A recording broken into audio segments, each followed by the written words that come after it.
ஒரு காலத்துல mobile phone உலகத்தையே கலக்கின்னு இருந்த நோக்கியா எப்படி திடீர்னு கொஞ்சம் வருஷத்துல அழிஞ்சு போச்சு. 1990s 2000s எல்லாம் பாத்தீங்கன்னா நோக்கியாவை அடிச்சுக்கிறதுக்கு ஆளே கிடையாது. மொபைல் போன்லயே கிங்னா நோக்கியா தான். இந்த ஏரியால நீ மட்டும் தான் கடை வச்சிருக்க, வேற யாரும் இல்லைன்னு ஆணவத்துல ஆடுறல.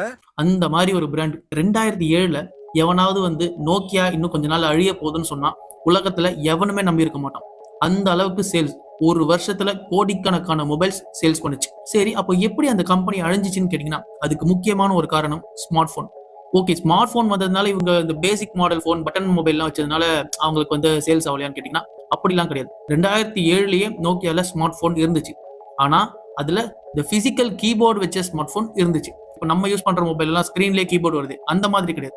ஸ்கிரீன் தனியா இருக்கும், கீபோர்ட் தனியா இருக்கும். அப்போ அவங்க யூஸ் பண்ணி இந்த ஆபரேட்டிங் சிஸ்டம் சிம்பியன் ஓஎஸ்ன்னு சொல்லிட்டு ஒரு ஓஎஸ். ஆனா அந்த சிம்பியன் ஓஎஸ்ல அவ்வளவா ஃபீச்சர்ஸ் கிடையாது. அது மூலயமா நம்ம வந்து கால் பண்ணலாம், மெசேஜ் பண்ணலாம், சில சின்ன சின்ன வேலைகள்லாம் பண்ணலாம். அப்போ அந்த டைம்ல இந்த ஏரியால நீ மட்டும் தான் கடை வச்சிருக்க, வேற யாரும் இல்லைன்னு ஆணவத்துல ஆடுறல. உன் ஆணவத்தையும் அக்கிரமத்தையும் அழிக்கிறதுக்கு பூமியில ஒருத்தன் பிறந்திருப்பான்டா. அவன் நிச்சயமா ஒரு நாளைக்கு வருவான்டா. வந்துட்டான்டா. அந்த மாதிரி 2008ல வந்ததுதான் ஐபோன்.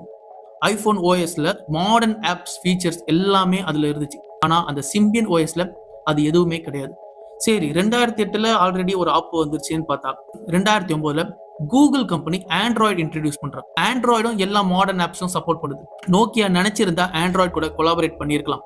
ஆனா அவங்க எல்லா கம்பெனி மொபைலும் ஆண்ட்ராய்டுக்கு போறாங்க, நம்ம தனித்துவமா நிக்கணும்னு சொல்லிட்டு மைக்ரோசாஃப்ட் கம்பெனி விண்டோஸ் போன்னு சொல்லிட்டு ஒரு ஓஎஸ் இன்ட்ரடியூஸ் பண்ணாங்க.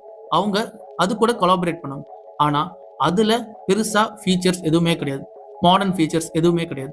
ஸோ கடைசியில் என்ன ஆச்சுன்னா 2013ல மைக்ரோசாஃப்ட் கம்பெனி நோக்கியாவை 5.3 பில்லியன் யூரோக்கு வாங்கிடுறாங்க.